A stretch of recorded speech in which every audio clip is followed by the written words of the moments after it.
Hey, what's up everybody? I'm Lou, and this is Metal Lens Reviews. Welcome to my channel. If this happens to be your first time here, you're checking it out, you like what you see, thank you. Please do me a favor of like, comment, subscribe. As I mentioned before, it really helps me grow the channel, spread it to the masses, and of course motivates me to provide you guys with more content to watch. Alright, so this is the podcast segment of this channel. I normally pick a topic and, discuss it with you guys, the real talk, as I like to say, but I don't have a topic. I honestly don't. I thought about it and I was like, there's too many, and there's nothing I'm really focused on that I could talk at length. Maybe I'll save it for another time, but I'm just going to open up with this. I'm Lou. I like long walks on the beach, carnivals, and museums. I'm just kidding. That's a horrible intro. No, I'm just going to tell you about, from day one, about myself to present. Okay, so I was born in Philly. Wasn't raised in Philly, though. I know, it's strange, right? Usually it's the other way around. So I was raised on this little island across from Atlantic City called Brigantine. It's a beach town. It's popping in the summertime. A lot of shoebies, a lot of vacationers. And the wintertime, you get to hear like a pin drop. It's dead quiet, because no one likes to be at a beach town during the winter, unless you're Stephen King. But yeah, it was an okay place to live. It's not the burbs, the suburbs. It's just a beach town. So, if you like that, you should check it out. Literally right across from Atlantic City. Spent most of my time growing up in and around casinos in Atlantic City, Boardwalk, so that was me. I'll fast forward a little bit. 2001, the great move. So after 7th grade, spending all that time in Brigantine, family moves to Philly.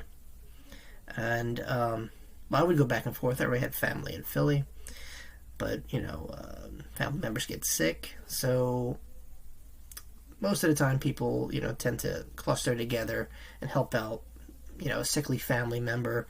Not so much today, but that's just a thing that people did back in the day, so that's what we did. So, but we made it happen. It was cool. It was a culture shock, because, as you can imagine, me going from a Jersey-style living, mall rats, just, Jersey people, to Philly, which is a very urban city environment. Probably not as much as radical as New York at the time, anyway. But still diverse, and that was different. But I don't know. It's all about the individual. If you were raised right, you had a good head, good head on your shoulders, then you could get along with anybody, and I mean anybody. Obviously, be aware, of fake friends and all that stuff. I mean, I think when you're growing up, it's like a blank slate, and you just kind of develop yourself. I mean, you could be influenced a lot as a kid. I know, I was really weird. I was scaring kids in kindergarten, okay? I grew up with a lot of horror movies. They were just my thing. I had really cool, kind of chill parents, and they let me watch them. I probably opened my mouth too much in school and, scaring the kids. I thought it was normal, but yeah, it did leave an impression in me. I've always liked gothy horror stuff, and then as I expanded, as I lived the city life, I found other people that were into it. And it's kind of an easy segue. If you're into horror and stuff, most of the time, if you're into music, like for me, it was wrestling too. Wrestling also kind of segued me into really heavy music, because a lot of the intro themes to a lot of the wrestlers were metal songs, mostly just, fancy guitar riffs, but then, bands started to get introduced. I remember I got introduced to, it was early 2000s, so, a lot of new metal bands came out, so, or bands that shifted to that genre. Like, I remember Kid Rock, putting out a new album. I think it was American Badass, or The History of Rock. That was it. Limp Bizkit, of course, all like the radio kind of songs. And, video games. Video games were very important to me. So how I got introduced, I got Super Nintendo first, N64, and PlayStation. I never owned a Sega unit, if you could believe that. I have played Sega before. I believe it was a Dreamcast and a Genesis, and but I don't know, for whatever reason I never got a Sega unit. But I've got mostly all the PlayStations up to PS4, and yeah, that's about it. But anyway, back to the video games being an important part. Yeah, I loved action. I loved horror, so it was a given that I somehow at that young age I was able to get Resident Evil with the permission of my folks. So that was kind of cool. And yeah, zombies. Killing zombies. That was cool. And oh, Metal Gear Solid. I remember that. All of them. All the Metal Gears. Kind of espionage, kind of actiony. It was cool. Like Solid Snake in that game was like awesome. That's who you wanted to be.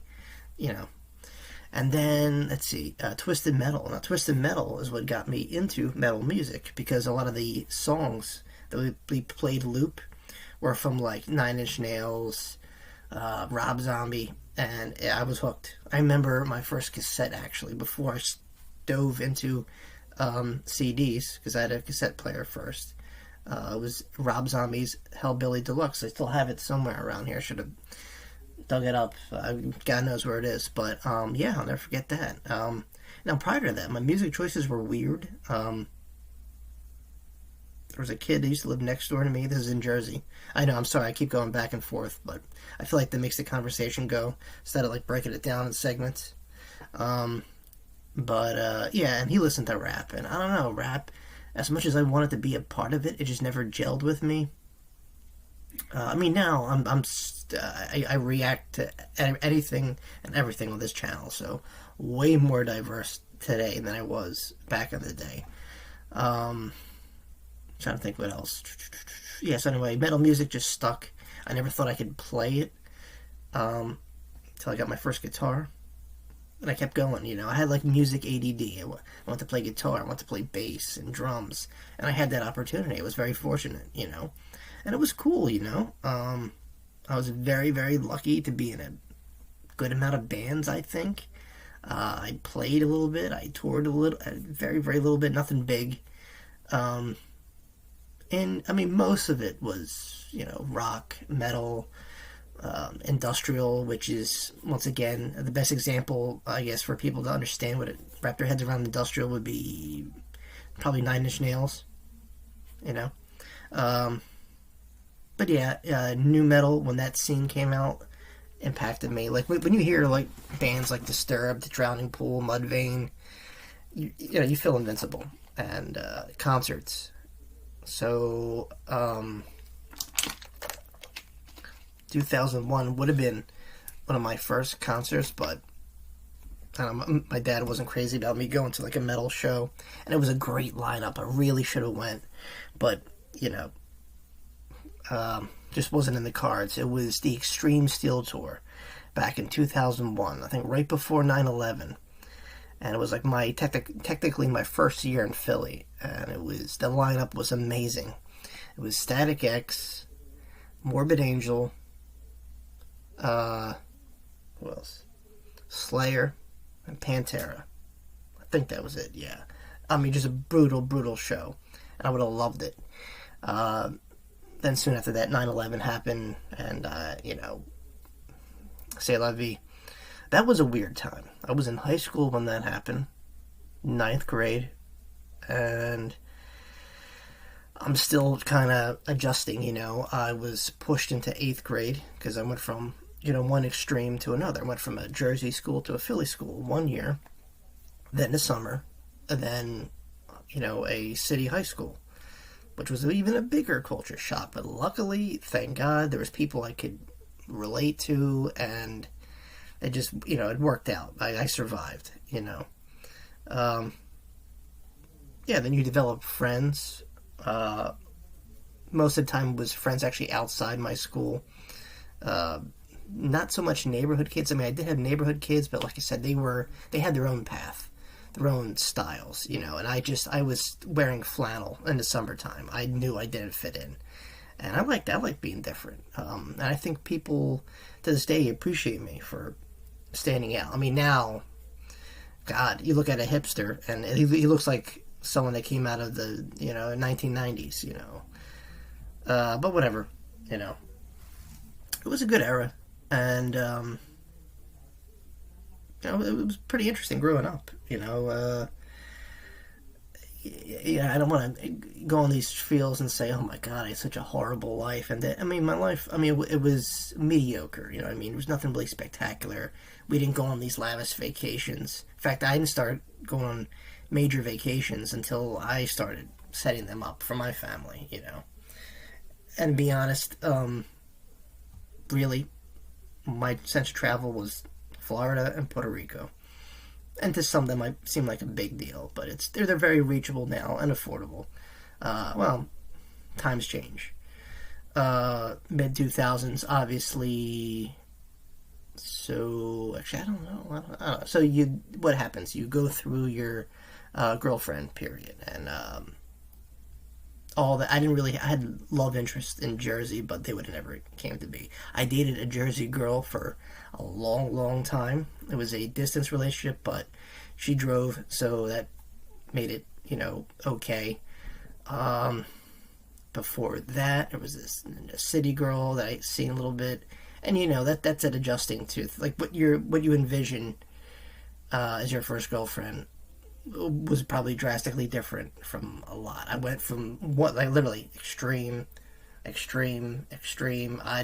just was super lucky to have the experiences that I went through, and I would never take anything back. I think they were wild, they were fun, and they did kind of help me break out of a shell, and it was just fun. But I definitely check the box under the shyness. That's 100%. I'm not the one to engage in a conversation, but I had certain techniques I would use because I don't know if I was the first one, but I know early on I was the first one out of my crew to get a job. I think it was 19, maybe. I don't know. I mean, I worked at my high school. They had like a school to work kind of deal, and so I did that. I started my first bank account from that. This is all in Philly, by the way. And, in between that, I just managed going out, having fun, not so much getting into trouble, but doing stuff, I guess, between 16 and 18, wasn't too much chaos, some heartbreak, but, I didn't start, having my first beer or weed. I probably till a little towards down the line. Yeah, that sounds about right. Basement parties. I was lucky enough to have basement parties. I don't know how I pulled that off either. And not to exaggerate or paint a big picture like, oh my God, lose part like some fucking 90s movie or, early 2000s movie, like not another teen movie or one of those. It was nothing like that. It was just a bunch of friends in a basement having a good time. And I was fortunate enough to, have that ability to make that happen. And it was cool, one of my best friends, Angelo, his parties were always top notch. It was like, talked about. Now that was a movie party, like, something you would see on TV or whatever, and then all the other weird connections. One New Year's, where I was alone, I wasn't dating anyone. Through friends, I hooked up and had a New Year's party at a place I'll never remember, but I know it was some college. It wasn't a dorm, but it was like a duplex, so 2 levels, or maybe even 3 levels, I don't know. But it was a New Year's party, and odds are I probably, if I did run into these people, I would have never known it. But I remember specifically one of the doors was locked, and this kid just fanatically wanted to get to his room. I guess he must have had like a big test or something. There's a bunch of drunk people in the living room, so that was like his sanctuary. So we kicked the door in. Um, it was just one of those wild moments. There was other parties where I've been to where they were raided by cops, which is something you read about or hear about or watch on TV, but never thought you would be a part of. So that was interesting. Um, a lot of midnight journeys. I had a friend who just would, once everybody was asleep at midnight or whatever, would take his dad's car and we would just go on these joy rides. You know what I mean? All like far joy rides. I experienced camping for the first time with this dude. I got my first apartment. That was very short lived, but it was entertaining. It's a good experience. Anyone who could live on their own, I would say, go for it. Obviously, that's the right direction you want to go to, if you could afford it, of course. But today, as of the year 2024, and not to sound repetitive, I'm sure you hear it all the time, the economy does make it a little hard to live, you know?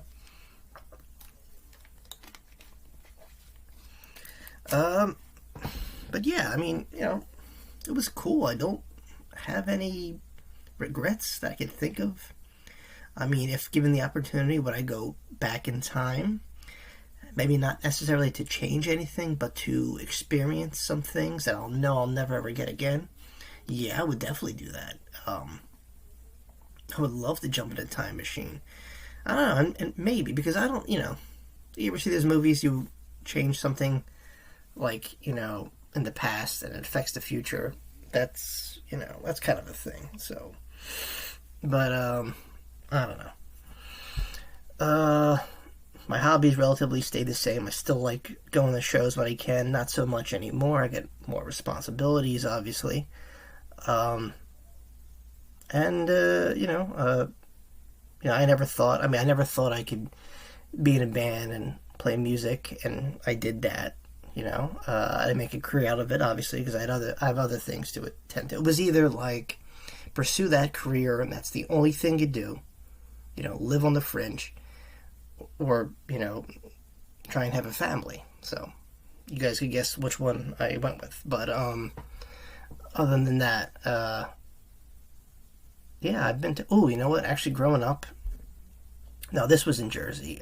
Like I said, Halloween was a big deal to me. I loved scary movies. So one benefit in living down the shore or any kind of suburb are like haunted hay rides and haunted houses. Like, there was this place called, was it the Bob's or Tom's? I don't know, Tom's, I want to say Bob's Garden World, which was a place, it was kind of like the plant section of Home Depot. It was this big, Ace hardware looking place that sold plants, stuff to put in your front lawn. And the back, they transformed it into like a haunted house where you could go in there. And it's funny because every haunted house I went in that era, this is like, late 90s, early 2000s, had the same setup. It was a guy who would pose, like Dracula in a fucking portrait, but the portrait was hollow. I guess if you're dumb, you might have mistaken, but if you look close, you could tell it was just a guy going like this. And then once the room was filled, because they used to take us by, I think, like 20 people at a time. He would, break character. Hi, how's it going? And he'd be all animated and shit. And tell us the rules, don't touch anyone because they could touch you back or something like that. I don't know. And that was cool. What's funny, I lived in Philly, quite some time now, and I've never been to the Fright Factory. I know a lot of people, a lot of friends who participated were actors in the Fright Factory, dressed up as ghouls or whatever and scared people, but I never attended. One day I'm going to do it. Probably myself. Concerts, like I said, were a very big deal. Anybody I was with at the time, I kind of dragged them with me, even if they didn't like the music. It's just one of those things. Horror conventions. Loved horror conventions. And that was something, my friends either got or they didn't. But like I said, what better way to, experience it? your favorite horror movie than looking at the actors. And I was very lucky, very fortunate enough to attend a lot of them. Sometimes to this day, but it's very costly. I'm not going to say to you, do it. I mean, you really got to like it. It's hectic, especially now, especially if you go to Comic-Con. I haven't been to an actual dedicated horror convention. They used to have one in Cherry. They still do in Cherry Hill. But Comic-Con, which is more of a broader genre, so it's not just horror, it's pop culture, comic book stuff, what have you. More of a bigger general audience, but also very chaotic and expensive. Very, very expensive. I can't stress that enough. So yeah, all those things. And, it's cool. It's cool when you can afford it. Like I said, now I gotta be, picky and choosy. Just to save money and to, buy food and support and all that shit. Life gets, every year, it seems life gets more harder, as the years go by. So, take that as you will.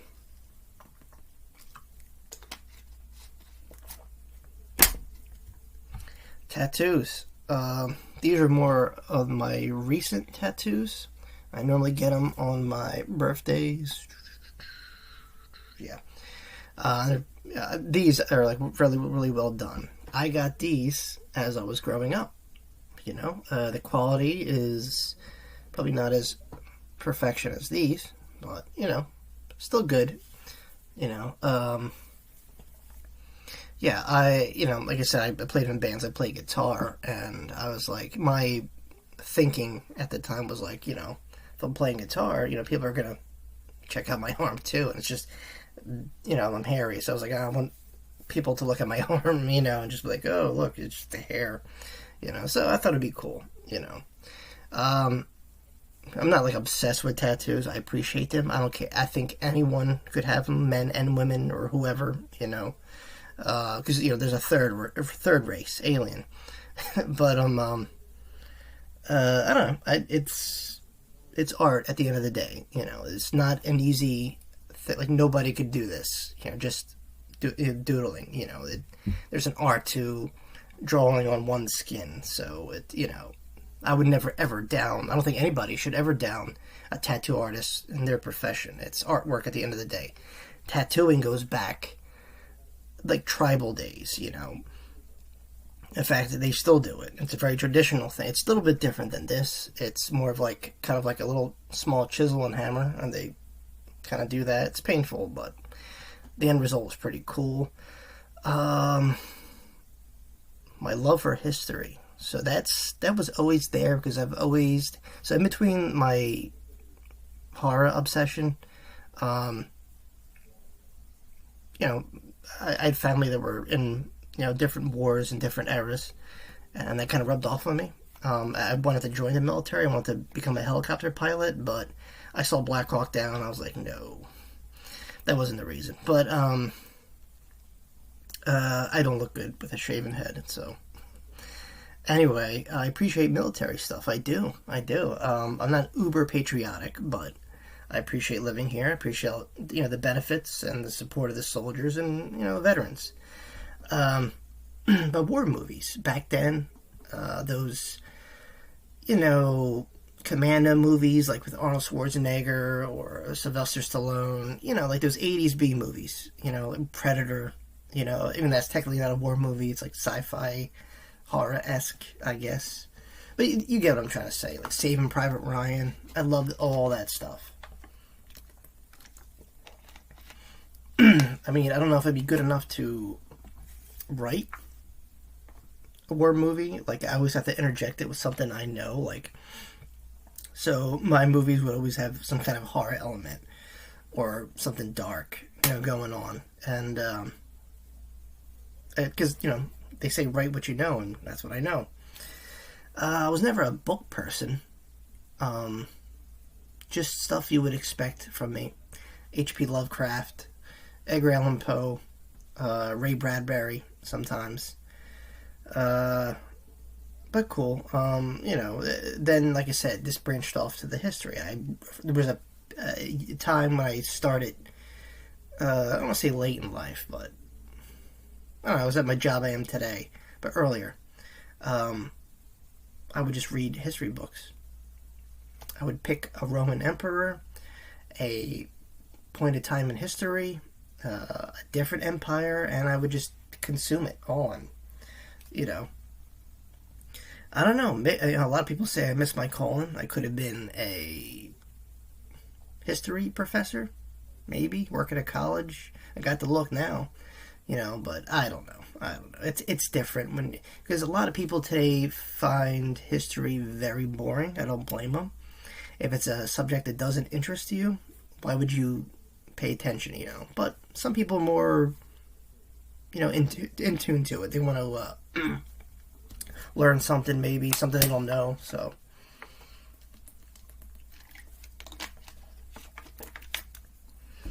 but yeah, history has always been there. So naturally, when they came out with the ancestry DNA test, I jumped at that. I don't know what your thoughts are on that. Some people say it's bullshit, but whatever. But I feel like if you know history in general, especially about yourself, about where your family comes from, that's a good head start. So, and that just kind of led me down this way. Actually, led me to get these guys. Because nobody, I believe, even if you have both parents of the same nationality, odds are there's some kind of mixture in there somewhere. So, like for me, for example, yes, I'm Italian, but my region where my ancestors come from, a lot of other people were there, So I score high in, there's a lot of Greek in there, some Arab DNA. So, that's cool. That's what makes me me, and that's cool. And I studied all those civilizations because I feel connected to them. I'm not a religious person like that. I don't, take that as you will, but I do believe in a higher power. I do believe in God. And that kind of, I believe in, so I grew up Catholic, even though I wasn't baptized Catholic, which was a weird story I'm not going to get into. But I lean more towards Eastern Christianity. So, Russia. So, like the Russian form of Christianity or the Greek. Anyway, it's like Eastern Orthodoxy. Their priests got usually long beards and a funny looking hat. The reason why I say this is because it's tied to my history.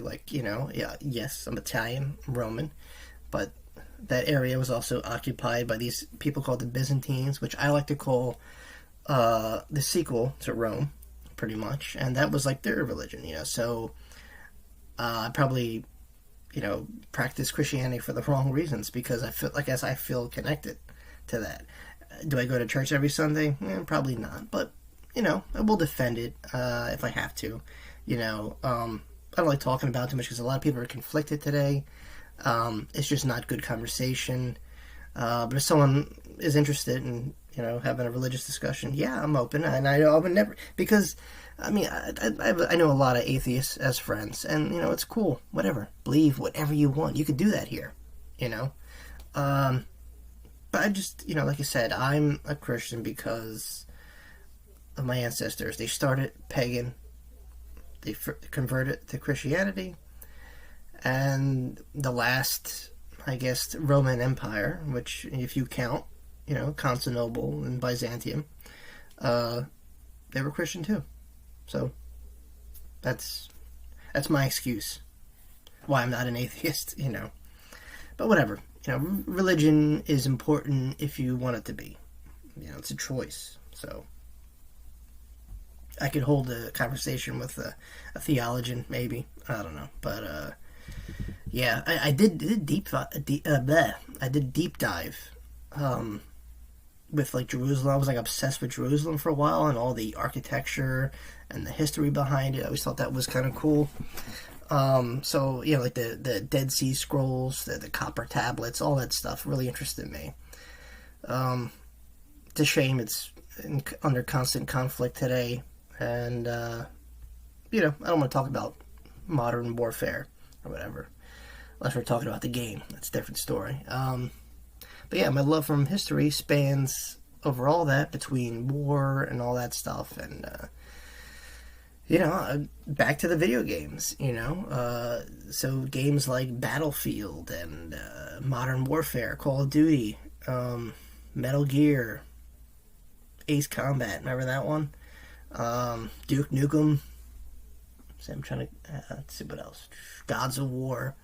Yeah, that was all my bag. I love that stuff. I didn't get into RPG type games till way late in life.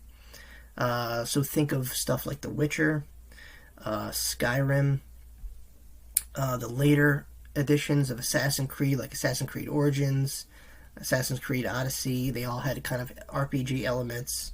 But I appreciate it. Some people liked them, some people didn't. Whatever. But yeah, I could play, if I had nothing going on, I'd probably be playing Skyrim right now. It's just, I got so enveloped into that because there's so many choices in a open world, and those familiar with RPG games, you know what I'm talking about, But yeah, I guess all that leads me to now, I didn't think I could be, I don't want to say an influencer now, but a YouTuber, make a small amount of money off this. Nothing to cry home about. But yeah, these were all suggestions from friends. I didn't think I could play in a band or make a band function. So until someone talked me into it. I didn't think I could do YouTube. Somebody talked me into it. So sometimes in the little direction. Ooh, speaking of that, my love for film. So that was pretty big. Still is today. I've written a handful of scripts. I've shot quite a few short movies. Once again, not a career choice. I probably could have went to school for it, but I learned pretty much, guerrilla filmmaking, pretty much just shooting a shot and editing it the best how I know. I watched a lot of films with the commentary.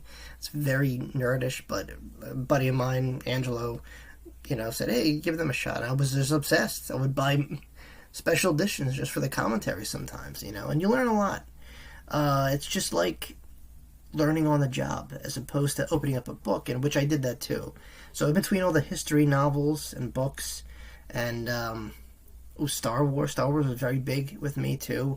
It was a generational thing. My cousins played with it and just were obsessed with the films. I got obsessed with the films, still am today. I feel like, in that instance, I feel like Disney should just release Star Wars back to Lucas or someone who cares. Anyway, I digress.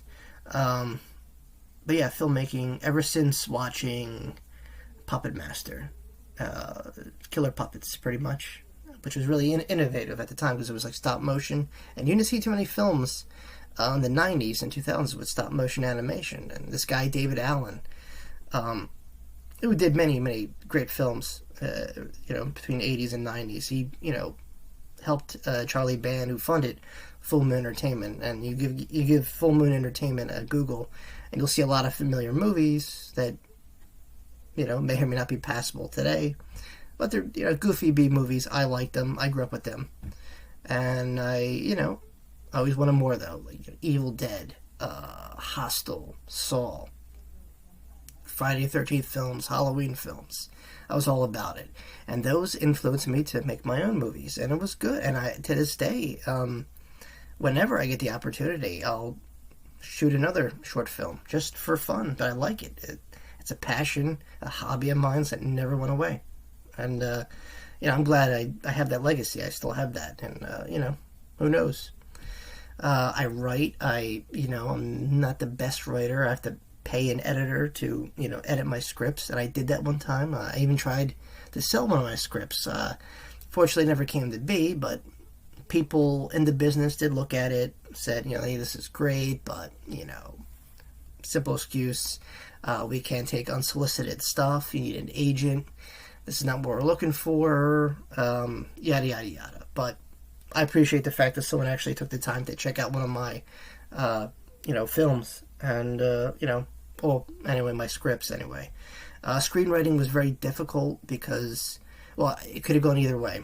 I tried to do regular writing, like a novel, and the format was too confusing for me. I was too descriptive. I would describe pictures on a wall in a scene, and that works better in movie scripts. So I did. And I learned that formatting came pretty much just from, seeing a lot of examples and reading about it.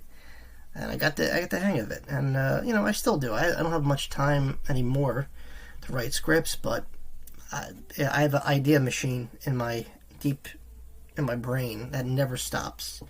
I have to the point where I have to write ideas so I don't forget them in the notes section of my cell phone, just to, if I ever want to go back and write something, I'll write like a brief synopsis of a film idea and get to it later. And and they span. I'm mostly horror, but like I said, I love action. I like going into the past. I know a lot about history, so I like bringing that into the mix. And who knows? Maybe I'll actually sell one of my scripts. I don't know. But yeah, that's a lot. We're at like 35 minutes right now. I didn't expect it to be this long. Alright, well, I could go on and on about romance, or lack thereof, but I don't like talking about it. I don't feel comfortable diving that out information because there's other people involved. But I had fun. I still have fun, and it's it's a part of life. You fall in love, you fall out of love. You got romance, you have passion, you have lust. All those things could make or break a person or influence them as life goes on, There's somebody for everyone out there. So, if you feel alone, just remember this. Someone else is also alone, thinking about the same, thoughts and ideas as you. And who knows, maybe you'll come across that person. Alright, let's see, is there anything else I'm missing? Work. Mostly food service. Not that exciting, but everybody's got to eat. So you'll always have a job. That's what I say. God, other than that, the nightlife, just because when you reach an age where your beard gets a little gray, I don't know, if you're a millionaire, I'm sure there's 101 things you could do. Travel the world, yada yada, buy a yacht, I don't have that luxury.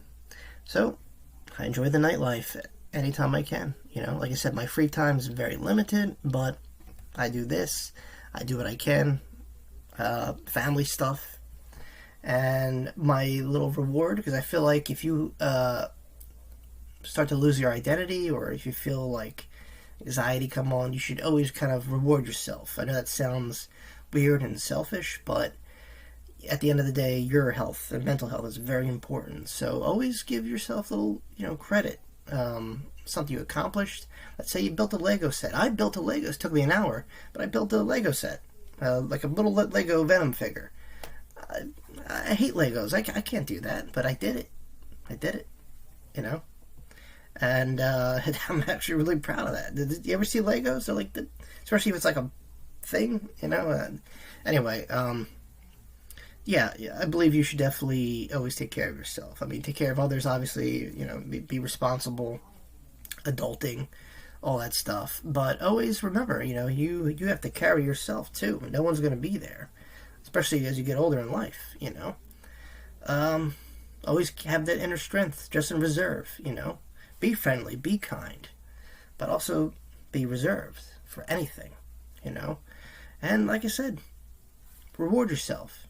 If it's going out, enjoying the nightlife, even if it's one day out of the week, do it. Because if it's better to have something to look forward to than nothing and just be lost in being miserable. Whatever that may be. Maybe you collect trains, maybe you paint statues, whatever. Find a thing that keeps you going, that keeps you above ground. Sure, a lot of us have families. That's and that's great. You should thrive for that. Be the best you can be at it. But at the end of the day, remember, you still have to keep on trucking, keep moving, and it is a little bit better when you have something, like I said, to look forward to, something you could give yourself and say, you know what, because, not everyone's going to say, good job, or pat you on the back. You know, sometimes your job may, but they pay you, so it's not genuine that much. But yeah, reward yourself when you can, and that could be anything. Because, like I said, at the end of the day, you have to be focused and, sometimes exhaust yourself. Sometimes you don't feel like moving. Sometimes you feel like doing anything. You want to just lay back and procrastinate. And that's great, but, life goes on. And you got to keep moving. Don't let life pass you, because it will. Because life doesn't slow down. And time will never slow down. Time is like your angry neighbor who's grandfathered in. He'll never go away, and time just keeps going. So, yeah, give yourself a little present, something, a reward, like I said. I know I keep saying that, but I truly mean it. And, like I said, it could be something as renting a movie, going to the movies, or going for a night out, Whatever it is that makes you happy. Keep doing it. Alright, guys. So that's Lou's life in a nutshell. I obviously overlooked a lot of stuff, but it would have been very repetitive. I'm not that extravagant, but, if you want to know more, comment down below. Hey, if you want to recommend me, whether it be a movie review or a music reaction, I'll leave a little link down below too. Buy me a coffee, which is another way to support the channel. Or if you want to jump ahead of the line, and like I said, throw me a recommendation to do something, I get to those ASAP. But yeah, other than that, there you have it, guys. Thanks for listening to me ramble about my life. And like I said, I'm an open book. Just ask. I'll let you in a little bit. What makes Lou tick. All right. Thanks again for watching. I'll see you all very, very soon. Peace.